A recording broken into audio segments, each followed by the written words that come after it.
In Ostturkestan ist ein weiterer Imam der chinesischen Staatsgewalt zum Opfer geworden.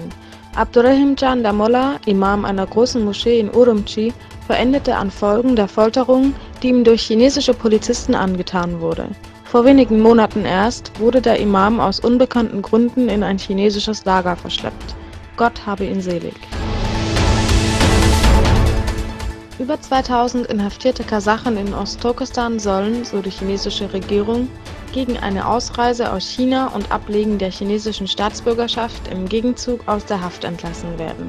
Dies verkündete das chinesische Außenministerium, was wiederum das kasachische Außenministerium dazu veranlasste, jedem der 2000 Betroffenen entweder die kasachische Staatsbürgerschaft oder eine Aufenthaltsgenehmigung zu sichern.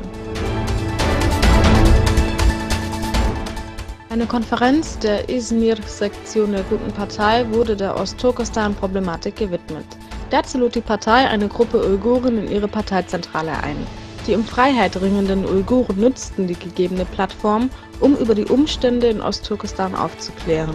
Auch Redner der Guten Partei und anderer Vereine äußerten ihren Unmut über die chinesische Politik.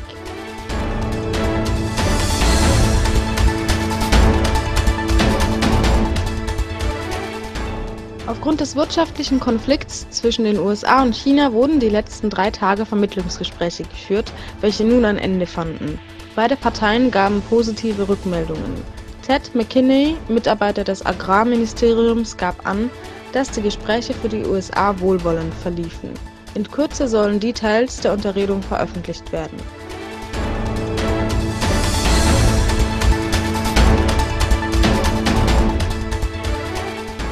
Die für Muslime heilige Kaaba in Saudi-Arabien erlebt derzeit einen noch nie zuvor dagewesenen Heuschrecken- und Kakerlakenbefall.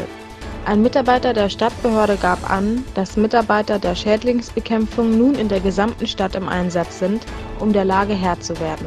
Durch die Beeinträchtigung der Insekten waren einige Läden gezwungen, temporär zu schließen.